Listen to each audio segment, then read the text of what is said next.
الف لام را حروف مقطعات میں سے ہے. کتاب احکمت آیاتہ، یہ ایک کتاب ہے یہ جس کو تم پڑھ رہے ہو. احکمت آیاتہ، اس کی آیات بہت مضبوط کی گئی ہیں، محکم کی گئی ہیں، دلائل سے ان کو مضبوط کیا گیا ہے. یعنی ایسا کلام ہے جس کو سن کے تم کہو گے کہ ایک پائیدار کلام ہے، ایک ایسا کلام ہے جس کی کوئی مضبوط بیس ہے. جب کوئی بات کر رہا ہوتا ہے نا تو کچھ لوگ ہوتے ہیں ادھر ادھر کی پھینک رہے ہوتے ہیں، وہ خود بھی کنفیوز ہوتے ہیں کہ کہنا کیا چاہ رہے ہیں. بعض دفعہ متضاد ہوتا ہے ان کی باتوں میں تو، اور بعض دفعہ جب کوئی بات کر رہا ہوتا ہے ہم کہتے ہیں یار ایک جاندار بات کی ہے اس نے، اختلافی مسئلے میں اس نے بڑی ایک جاندار بات کی ہے، مختلف ڈیبیٹ میں اس کی بات میں بڑا وزن تھا. تو یہ مطلب ہے احکمت آیاتہ کا، کہ ایک کلام ہے، ایک کتاب ہے جس کی آیات کو، جس کے جملوں کو، جس کے سینٹنسز کو بہت مضبوط کیا گیا ہے. ثم فصلت، اور پھر صرف مضبوط نہیں کیا گیا، اس کو تفصیل سے بیان کیا گیا ہے، یعنی کھول کھول کے آیتوں کو بیان کیا گیا ہے. عام طور پہ جو مضبوط کلام ہوتا ہے وہ انتہائی مختصر اور مشکل کلام ہوتا ہے، اس کی شروحات دیکھنی پڑتی ہیں، لکھنی پڑتی ہیں، اس میں ڈیٹیل نہیں ہوتی.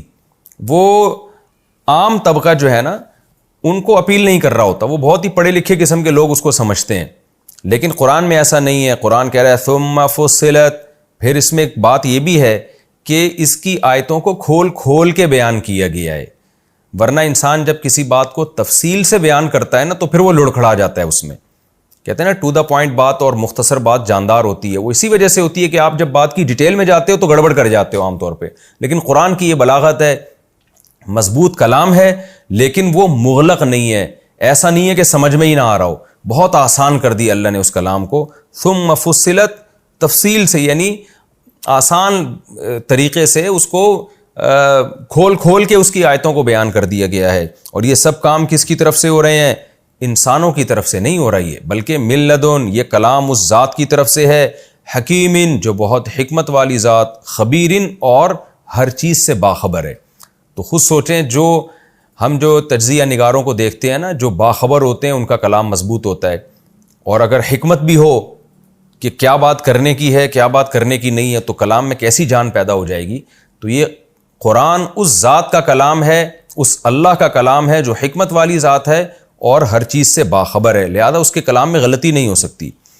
اب اس کلام کے دو مضامین ہیں، دو مضامین اللہ نے بیان کیے. ظاہر ہے دو نہیں ہے بلکہ بہت سارے مضامین ہیں.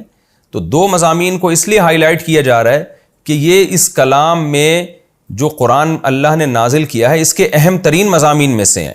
تو ان دو مضامین میں سے کیا ہے؟ اللہ تعبدوا الا اللہ.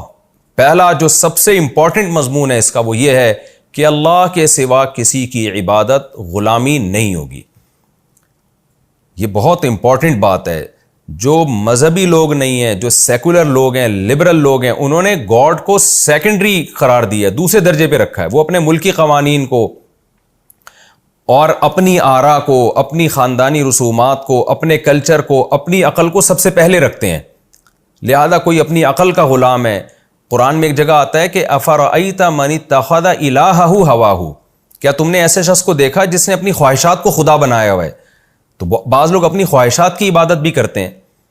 تو خواہشات کی عبادت کیا ہے؟ جو ہمارا جو مذہب سے باغی طبقہ ہے، زنا کر رہا ہے اور پتہ نہیں کیا کیا کر رہا ہے، شراب پی رہا ہے، وہ خواہشات کی پوجا کر رہے ہیں. تو قرآن کا جو سب سے بڑا مقصد تھا کہ ساری دنیا کے سارے انسانوں کو ایک جگہ جمع کیا جائے، اور وہ کیا ہے؟ خدا کی غلامی. کہ حلال و حرام کرنا، قانون سازی، یہ بنیادی طور پہ خدا کا کام ہے جس نے تمہیں بنایا. تم اس کے ماتحت رہ کے تو قانون سازی کر سکتے ہو، اس کے اگینسٹ نہیں جا سکتے تم. تو یہ قرآن کا سب سے پہلا دعویٰ ہے جو بہت ہی مضبوط مضمون ہے قرآن کا، اور وہ اللہ نے بیان کر دیا اللہ تعبدوا الا اللہ، کہ عبادت سے مطلب غلامی. مکمل طور پہ جو غلام ہو تم اللہ کے ہو، اللہ کے آگے کسی اور کی تم نے نہیں سننی. اننی لکم منہ نذیر و بشیر. اور یہ جو قرآن نے مضمون بیان کیا کہ صرف اللہ کی عبادت ہوگی، تو ایسے ہی چھوڑ نہیں دیا کہ اب اگر کوئی عبادت کرتا ہے تو بھی ٹھیک ہے، نہیں کرتا ہے تو بھی ٹھیک ہے. نا، ایسا نہیں ہے. اننی لکم منہ نذیر مبین. اس مضمون کی تکمیل اس سے ہوگی کہ اے نبی آپ ان کو بتا دیجئے کہ میں تمہیں ڈرانے والا بھی ہوں اور خوشخبری دینے والا بھی. تو اگر تم اللہ کی عبادت پہ آؤ گے تو جنت کی خوشخبریاں ہیں تمہارے لیے، اور اگر اس راستے کو تم نے چھوڑ کر اللہ کے قوانین پر دوسرے قوانین کو ترجیح دی، یا اپنی عقل کو یا اپنی خواہشات کو ترجیح دی، تو میں ڈرانے والا بھی ہوں، پھر جہنم کی آگ سے ڈر جاؤ. یعنی یہ اس مضمون کی تکمیل ہے.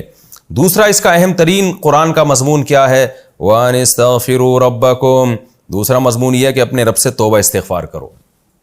کیسے پیارا کلام ہے اور کیسی جاندار باتیں. کیا مطلب؟ تم نے خدا کی غلامی کرنی ہے، غلامی کرنی ہے تم نے. بیسک مضمون تو یہ ہے. ظاہر ہے جب تم غلامی میں آ جاؤ گے ایک دفعہ تو 100% دنیا میں پورے طور پر غلامی کا حق کوئی بھی ادا نہیں کرتا. کوتاہیاں ہوتی ہیں ہر انسان سے. آپ کسی ملک کی قوانین کو اپنے اوپر لاگو کرتے ہیں کہ میں اس ملک کے قوانین کا احترام کروں گا، پھر بھی کہیں غلطی سے قانون ٹوٹ جاتا ہے آپ سے.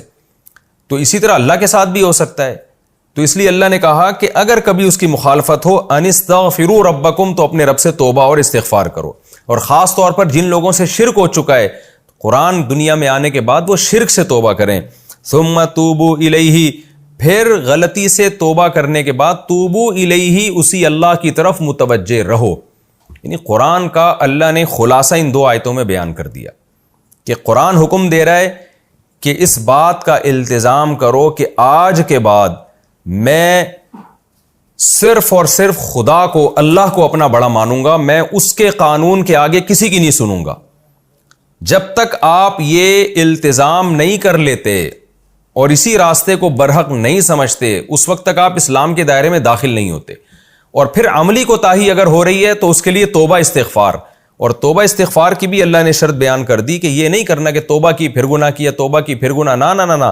ثم توبوا الیہ، توبہ کرنے کے بعد پھر اس اللہ ہی کی طرف متوجہ رہنا ہے. یعنی اس توبہ پر قائم رہنے کی بھرپور کوشش کرنی ہے. پھر کیا ہوگا؟ یمتعکم متاعا حسنا، دنیا میں اس کا یہ انعام ملے گا کہ اللہ تمہیں ایک اچھی زندگی عطا کرے گا، پاکیزہ زندگی عطا کرے گا، جس کو قرآن میں دوسرے مقام پہ آتا ہے ربنا آتینا فی الدنیا حسنۃ، اے اللہ دنیا میں ہمیں پاکیزہ زندگی دے. دیکھیں عیاشی غیر مسلموں کے پاس بھی ہوتی ہے، اور عیش و عشرت کی زندگی اہل ایمان بھی گزارتے ہیں، لیکن دونوں کے عیش و عشرت میں بہت فرق ہوتا ہے. ایک پاکیزہ عیش و عشرت ہے، اور ایک وہ ہے جو گندگی میں منہ مارنے کے مترادف ہے. تو اللہ کہتے ہیں تم اگر اپنے عقیدے کو درست کر کے اللہ کی عبادت پہ آ جاؤ اور اعمال کو درست کر کے توبہ استغفار کے راستے پر آؤ اور گناہوں کو چھوڑنے والے راستے پر آ جاؤ، تو پھر کیا ہوگا؟ تمہیں دنیا میں بھی اللہ تعالیٰ ایک اچھی زندگی عطا کرے گا جیسے کہ اہل ایمان کو ملتی ہے. لیکن وہ اچھی زندگی ایک وقت مقرر تک ہوگی، یعنی موت تک ہوگی، اور پھر اس کے بعد جنت ہے. یعنی دنیا میں بھی اچھی زندگی ملے گی. وَيُؤْتِي كُلَّ ذِي فَضْلٍ فَضْلًا، اور ہر فضل والے کو اس کا فضل بھی دے گا. کیا مطلب؟ تم توبہ استغفار کر کے سیدھے راستے پہ چلے تو اس پر بھی انعام ہے، اور اگر تم نے کوئی اضافی کام کی اللہ کی خاطر، فضل کہتے ہیں اضافے کو. ایک تو ہے نا فرائض واجبات آپ پورے کر لیں، اسلام کے بیسک احکام کو پورے کر لیں، اور ایک ہے والسابقون السابقون میں داخل ہو جائیں. یعنی ہر عمل میں ایکسیلنسی پیدا کریں. آپ جتنے صدقہ آپ پر واجب نہیں ہے اس سے زیادہ شروع کر دیں، جتنی نماز آپ پر لازم نہیں ہے اس سے زیادہ شروع کر دیں. لوگوں کے ساتھ جتنا حسن سلوک آپ پر واجب نہیں ہے پھر بھی آپ اس سے بھی زیادہ حسن سلوک شروع کر دیں. تو کوئی بھی اضافی نیکی کرے گا تو ایسے ہر فضل والے کو، یعنی اضافی نیکی والے کو، فضلہ، اس کا فضل یعنی اس کے فضل کا بدلہ دے گا. تو برائیوں سے بچو گے جنت ملے گی، اور اچھے مزید کام کرو گے تو اعلیٰ درجے کی جنت ملے گی. وَإِن تَوَلَّوْا، لیکن اگر تم نے اس دعوت کو ٹھکرا دیا، یہ قرآن کے 2 بیسک مضامین ہیں نا، اسی کی تکمیل بیان ہو رہی ہے. اگر تم نے اس دعوت کو ٹھکرا دیا تو یہ آپشنل نہیں ہے. خدا پر ایمان اور عمل صالح یہ آپشنل نہیں ہے کہ جو کر لے ٹھیک ہے، نہیں کرے تو بھی ٹھیک ہے. نہ. وَإِن تَوَلَّوْا، اگر تم نے اس دعوت کو ٹھکرا دیا، فَإِنِّي أَخَافُ عَلَيْكُمْ عَذَابَ يَوْمٍ كَبِيرٍ، تو اے نبی ان کو بتا دیں میں بہت بڑے دن کے عذاب کا تم پہ خوف کرتا ہوں. اس لیے کہ جو عذاب جس دن آئے گا وہ بہت ہی بڑا دن ہوگا. تو وہ دنیا میں بھی آ سکتا ہے، اور ورنہ آخرت میں تو یقینی ہے. رہا مسئلہ کہ جب ہم ان 2 چیزوں پر کو فوکس کریں گے کہ اللہ پر ایمان لے آئیں اور اعمال بھی درست کر لیں، اور یہ یعنی یہ اپنے اوپر لازم کر لیں کہ ہر بات ہم نے اللہ کی مان کے چلنا ہے، تو شیطان ورغلاتا ہے کہ بھئی پھر یہ دنیا کے مزے تو کرکرے ہو جائیں گے. تو اللہ کہتے ہیں اِلَى اللَّهِ مَرْجِعُكُمْ، اسی اللہ کی طرف تم نے لوٹ کر جانا ہے. آپ اس کو قرآن کا تیسرا مضمون بھی سمجھ سکتے ہیں اور پہلے دو مضمون کی تکمیل بھی سمجھ سکتے ہیں کہ اللہ ہی کی طرف تم نے لوٹ کر جانا ہے. یعنی یہ بھی ایک قرآن کا ایک اہم ترین مضمون ہے کہ یہ دنیا ختم ہو کے فنا نہیں ہو جاتی بلکہ تم نے جانا اس اللہ کی طرف ہے. وَهُوَ عَلَىٰ كُلِّ شَيْءٍ قدیر, اور وہ ہر چیز پر قدرت رکھتا ہے. کیا مطلب؟ انسان کہتا ہے ہم نے اللہ کی طرف کیسے لوٹ کے جانا ہے, ہم تو مر کے ختم ہو جاتے ہیں, مٹی ہو جاتے ہیں. تو اللہ نے اس کا جواب دیا کہ نا نا نا نا نا, جو پہلی مرتبہ پیدا کر سکتا ہے وَهُوَ عَلَىٰ كُلِّ شَيْءٍ قدیر, وہ ہر چیز پر قدرت رکھتا ہے, وہ دوبارہ بھی پیدا کرے گا. تو اس بات کو یہ جو اِلَى اللَّهِ مَرْجِعُكُمْ جَمِيعًا ہے, آپ یہ بھی کہہ سکتے ہیں کہ قرآن کے دو اہم ترین مضامین ہیں جن کو اللہ نے بیان کیا, ایک اللہ کی عبادت اور ایک عمل صالح اختیار کرنا. تو یہ باقی چیزیں اس کی تکمیل کے لیے ہیں.